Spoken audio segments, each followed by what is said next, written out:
Hey everybody, today we're going to do a type of video that you see pretty infrequently on my channel. If you've been following me for a while, I think the last time that I actually did a unboxing video was probably way back in maybe 2013. But the reason I've decided to do one today is because I am really excited about what's inside this box, and I think once you guys see what we all have here, some of you might be pretty interested in what we have here as well. So without much further ado, I'm going to go ahead and rip this thing open, and we'll go ahead and see what's inside.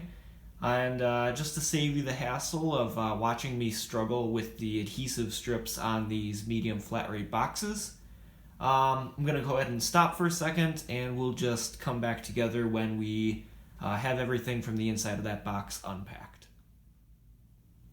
Alright guys, now that we're starting to see what was all packed inside of there, we can see here that we have something that until about a week ago I had never really seen personally as a collector of these pieces of equipment. So what you see here is a set of brand new in box Gamewell M-69 pull stations of two different types. The ones on the bottom you see labeled as M-69-4. Once we go ahead and pop these open, these are going to be the key reset versions of this fairly uncommon Gamewell pull station.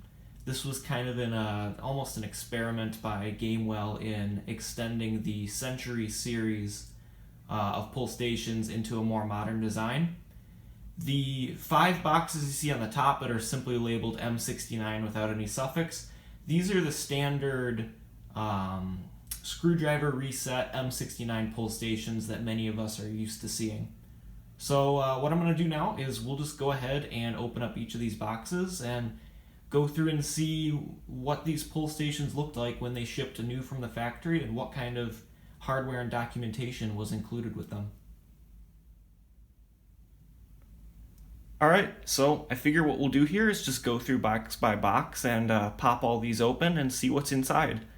So I'll start with the stack of the standard M69 pull stations on the top, and then we'll work our way down towards that more uncommon key reset variant.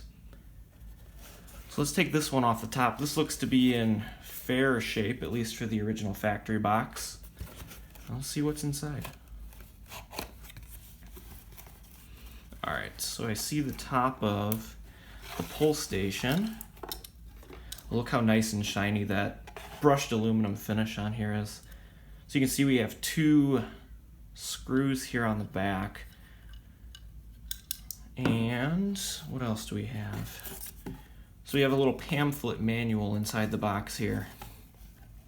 So what I'm planning to do is at some point I'll go through these stations in more detail and kind of explain all the different variants that they came in and some of the technical details about how they operate. But just to give you a little look at what this pamphlet on the inside is, you can see here they discuss the optional key reset version that we'll get to. They had a cover assembly. There's the brake rod spot. I always wondered in the older one that I already have, it's much more tarnished than these, if there was a spot for a brake rod. Okay, and then you can see we have a bunch of wiring diagrams here on the back. So, good. Let's move this box off to the side. Take the manual with it, and we'll line up our first pull station here. Alright, this box looks to be in a little bit worse condition. Yeah, we can see that the manual in here is pretty beat up. It looks to be about the same. So some of you may be wondering, Nick, why on earth did you buy 8 of these pull stations? And the reason for that is when I came across this listing, at the price point that these were being sold at, I thought it was fairly at risk of being bought up by a wholesaler who could probably turn around and spin these pull stations for a pretty hefty profit.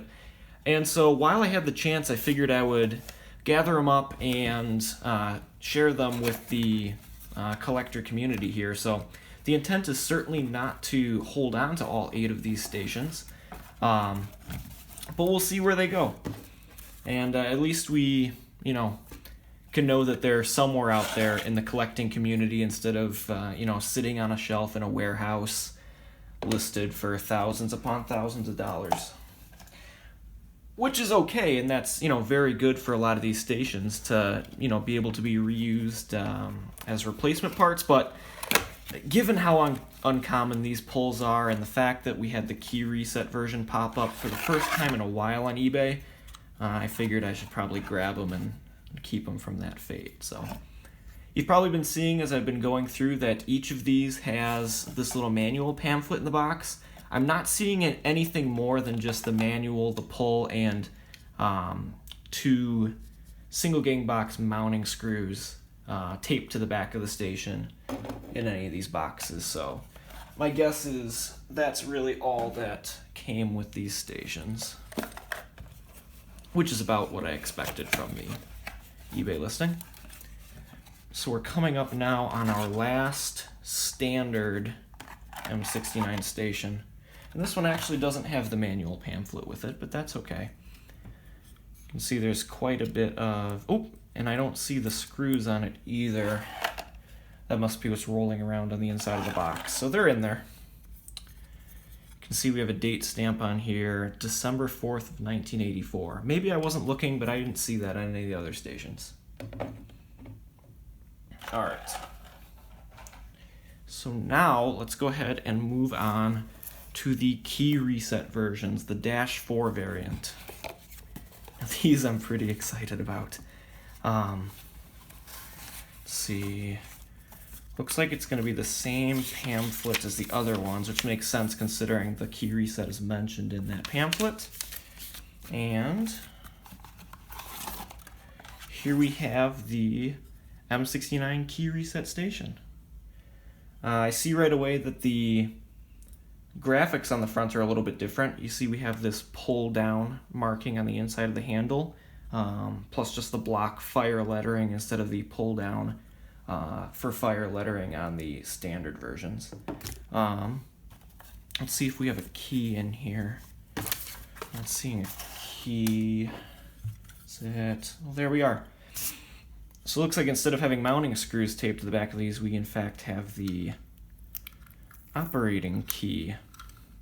And like I said, I'm going to go into much more detail on these on these stations in a future video.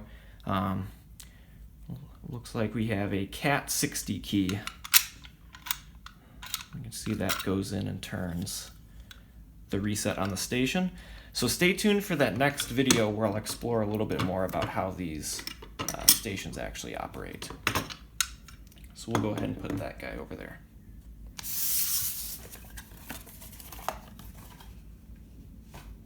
Trying to keep these boxes somewhat in order as I stack them on the ground so that I know which station went to which box, although I'm sure that's not exactly critical. We have our next one. These seem to have more of a glossy finish on them than just the brushed aluminum on the standard stations. Not sure if you guys can see that with the lighting and with the camera. Looks like we have the key taped to the back of this one as well, and our instructional pamphlet. Excellent. All right. Put that over there. And the last one.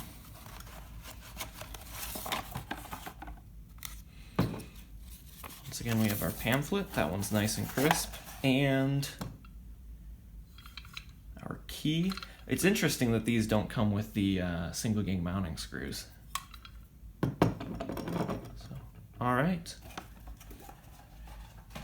So there's the full lineup. I see I went slightly off of the screen there, but let's pan over just a bit.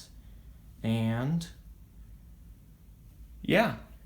So as I mentioned, if you're interested in these and seeing more about them, stay tuned to future videos where I'll kind of go into more detail about these stations, particularly the key reset version. That's a little bit less common out there in the field and on the collecting marketplace. So Hope you guys enjoyed seeing just kind of the first view of some of these stations as I opened them up out of the shipping box. I'm certainly excited to have them.